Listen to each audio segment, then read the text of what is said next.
Hello बच्चों, कैसे हैं?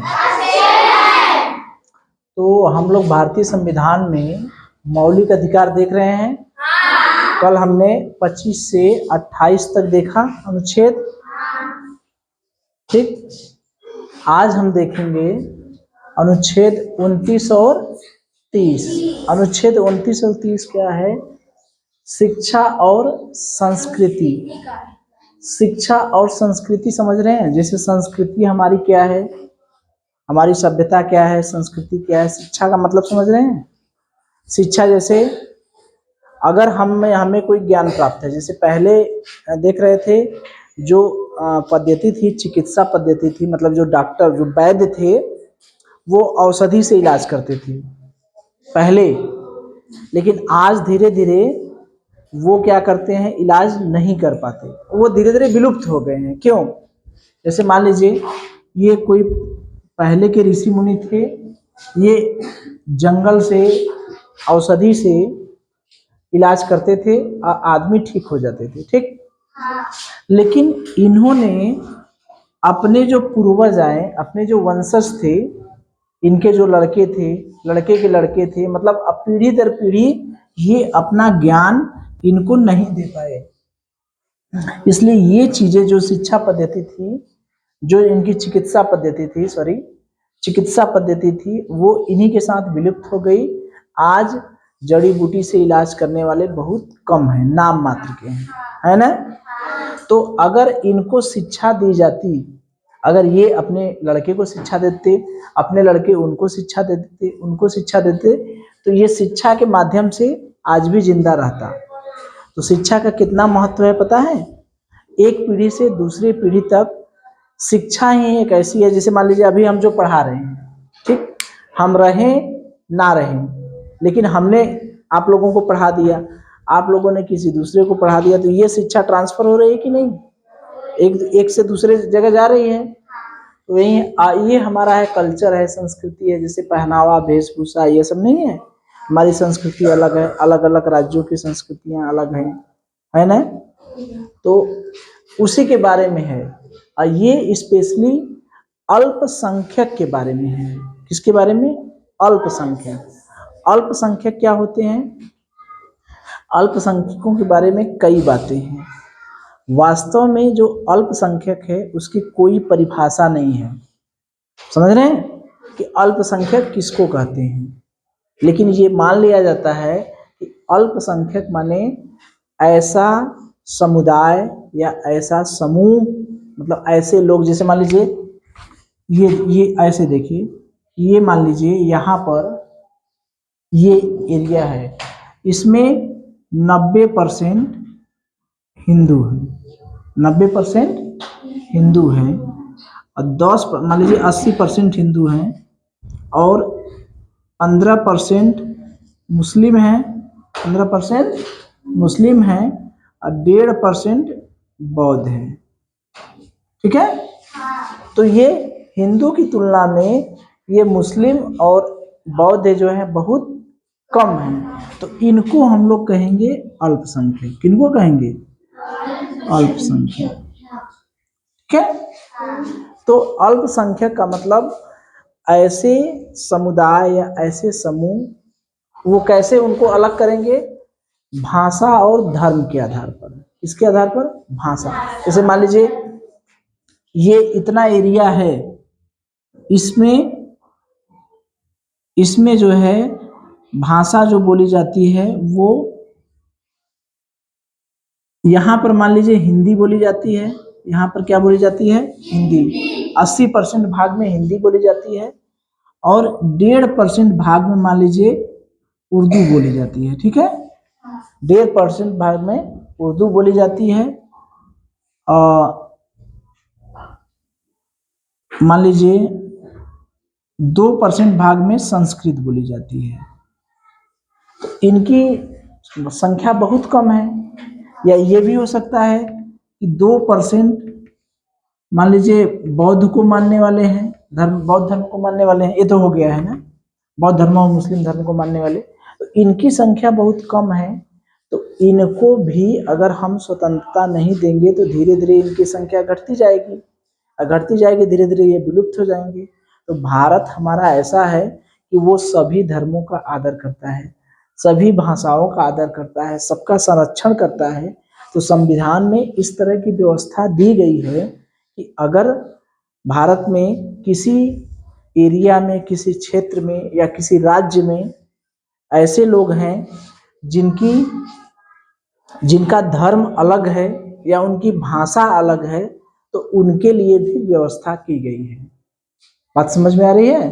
तो ये स्पेशली उन्हीं लोगों के लिए है जिनकी संख्या किसी विशेष राज्य में या किसी विशेष स्थान में क्या है, बहुत कम है। ठीक है, तो उनके लिए क्या क्या व्यवस्था दी गई है। तो 29 के पहला भाग में यही कहा गया है कि अल्पसंख्यक के हितों का संरक्षण करेंगे। संरक्षण माने रक्षा, संरक्षण माने रक्षा। उनके लिए, उनके हितों की क्या करेंगे, रक्षा करेंगे। रक्षा कैसे करेंगे? उन्हें जैसे किसी स्कूल में एडमिशन करना है, मान लीजिए यही स्कूल है हम लोगों का, ठीक है, इसमें कोई बौद्ध वाला आ गया बेचारा, ठीक है, बौद्ध वालों का कपड़ा पहनावा देखते हैं कि नहीं, देखते हैं ना, बौद्ध वाले ऐसे कपड़ा लपेटे रहते हैं, ठीक है, देखे हैं बौद्ध वालों को, गौतम बुद्ध जी को देखे होंगे ना, उन्हीं तरह से सारे जो बौद्ध वाले रहते हैं वो अपना सर मुड़वा दिए रहते हैं और कपड़ा पहने रहते हैं, लपेटे रहते हैं, ठीक है, बहुत कम। तो अगर मान लीजिए इसी विद्यालय में कोई बौद्ध वाला आ गए, तो क्या उसको एडमिशन नहीं दिया जाएगा? उसको कह देंगे कि अरे यार तुम तो बौद्ध वाले हो, अल्पसंख्यक हो, तुमको एडमिशन नहीं देंगे। ऐसा हो सकता है? नहीं। उसको भगा देंगे? नहीं। उसको देंगे एडमिशन ना? वो उसको देंगे एडमिशन। तो यही है कि किसी भी संस्थान में जो सरकारी खर्चे से चल रहा है, ठीक है, सरकार किसी न किसी रूप में अनुदान दी है, चाहे जमीन ही दी हो, चाहे उसको पैसा दी हो, या पूरी तरह से सरकार, देखें ना स्कूल कई कैटेगरी में होते हैं, एक तो पूरी तरीके से सरकार चलाती है, जैसे हम लोगों का है, सभी कुछ सरकार देती है। कुछ होते हैं जो सरकार केवल मान्यता दे देती है और उसको प्राइवेट वाले चलाते हैं, कुछ जो है मान्यता भी नहीं रहती है, वैसे ही चलाते हैं। तो अगर कोई सरकारी संस्थान है, सरकार के खर्चे से चलने वाली, या सरकार कुछ अनुदान दी है, तो वो सभी संस्थाओं में उसे किसी भी अल्पसंख्यक को प्रवेश देने से रोक नहीं सकते। ये नहीं कहते नहीं यार तुम जाओ, तुम तो अल्पसंख्यक हो, हम तो तुम्हारा एडमिशन नहीं लेंगे, ये तो हिंदुओं के लिए है, ये तो मुसलमानों के लिए है। ऐसा हो सकता है क्या? नहीं। तो वही है अनुच्छेद 29 क में कहा गया है, 29(1) में है उसके हितों की संरक्षण, अल्पसंख्यकों के हितों की संरक्षण। और 29 के दो भाग हैं। पहले भाग में अल्पसंख्यक के हितों का संरक्षण की बात की गई है, और उसी को दूसरे भाग में थोड़ा सा बढ़ा दिया गया है कि धर्म, भाषा, धर्म, लिपि और जाति।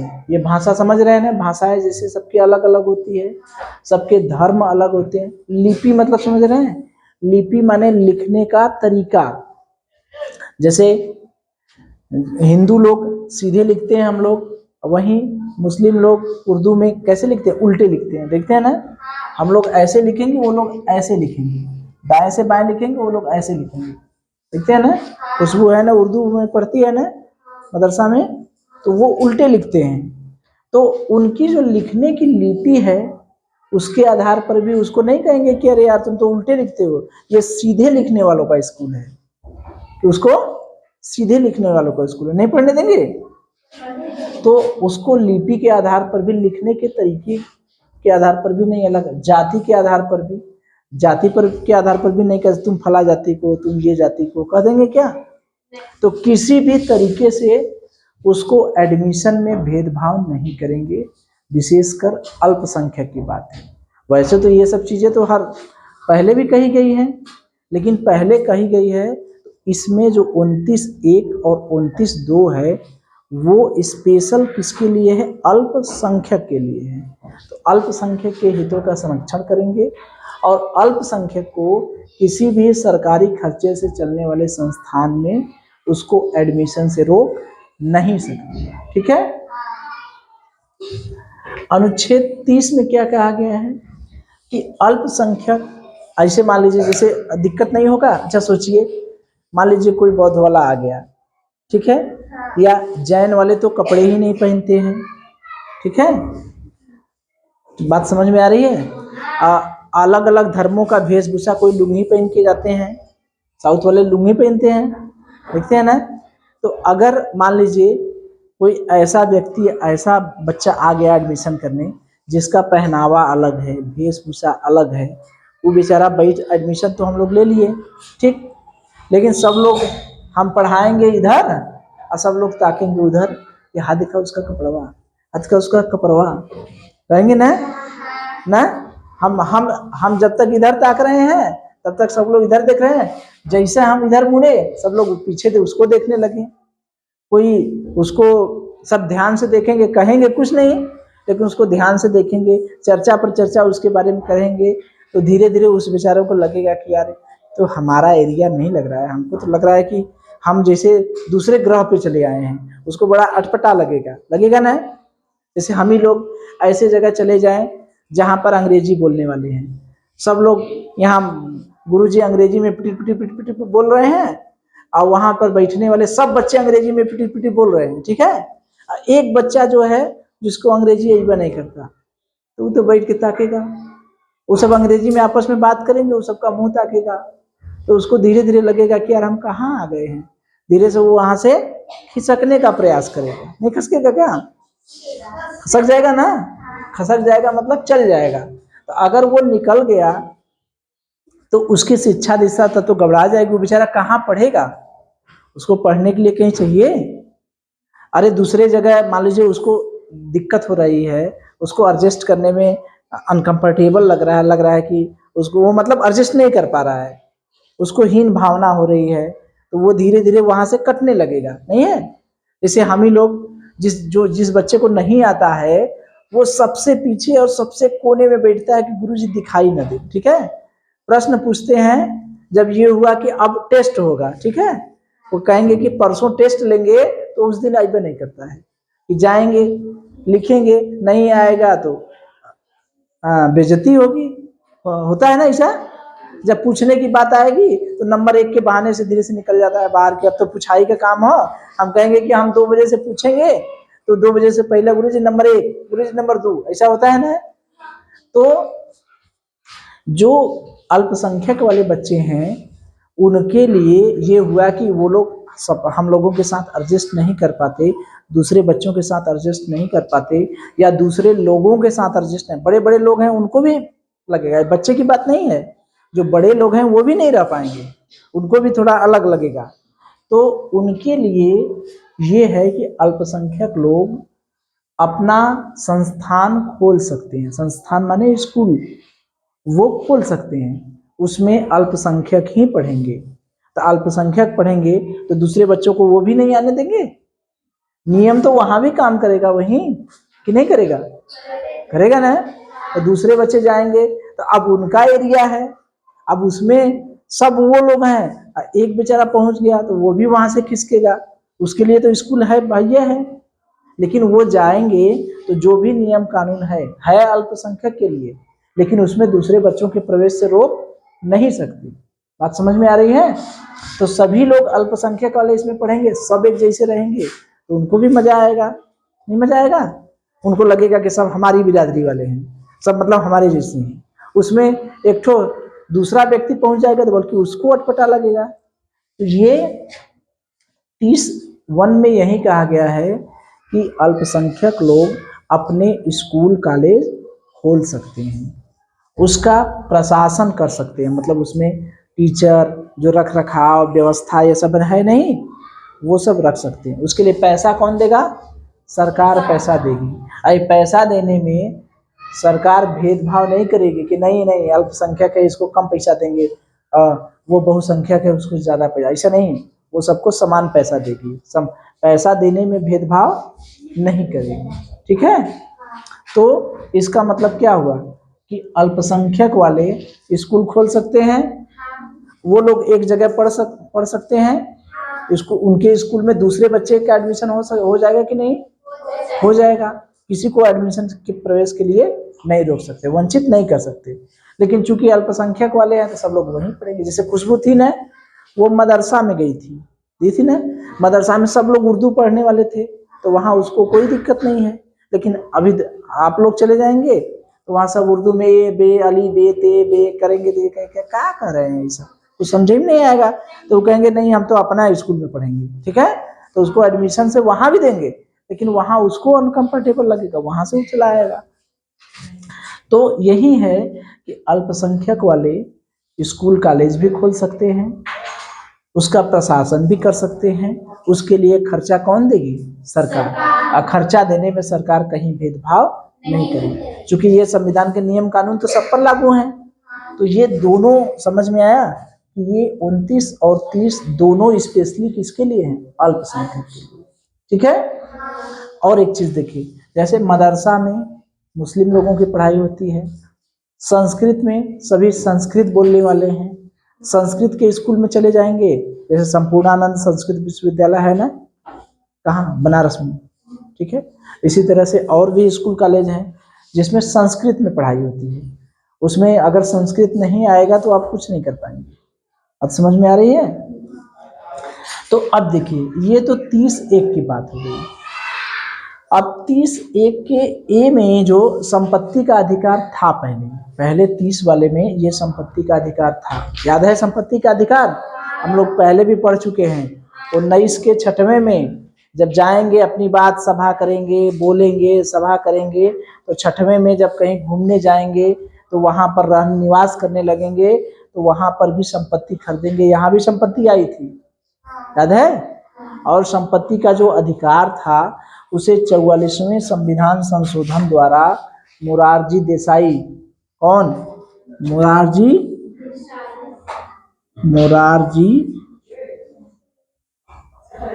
देसाई ने ये 44वें संविधान संशोधन द्वारा संपत्ति के अधिकार को कौन सा अधिकार बना दिया? कानूनी अधिकार। पहले तो मौलिक अधिकार में था, तो मौलिक अधिकार में था तो बता रहे थे ना कि मौलिक अधिकार में सरकार उसे छीन नहीं सकती।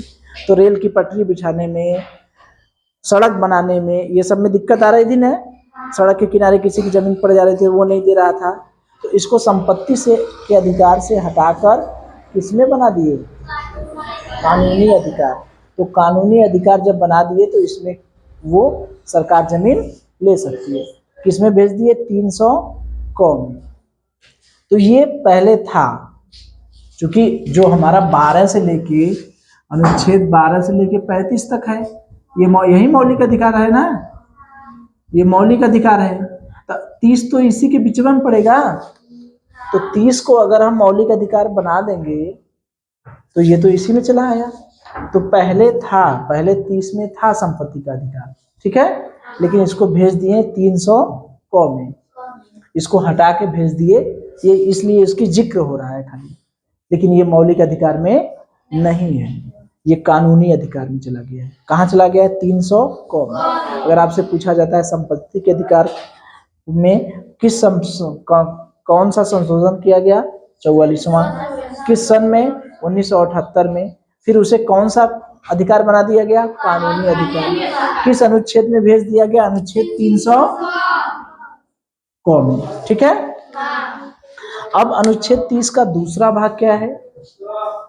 संस्थान को सहायता देने में राज्य भेदभाव नहीं करे। कोई भी राज्य, जैसे किसी राज्य में अगर कोई अल्पसंख्यक है तो उसको सहायता देने में भेदभाव नहीं करेगी। तो इसमें बस 2 ही अनुच्छेद है, सीधा सा बात है भैया। 29 में क्या है?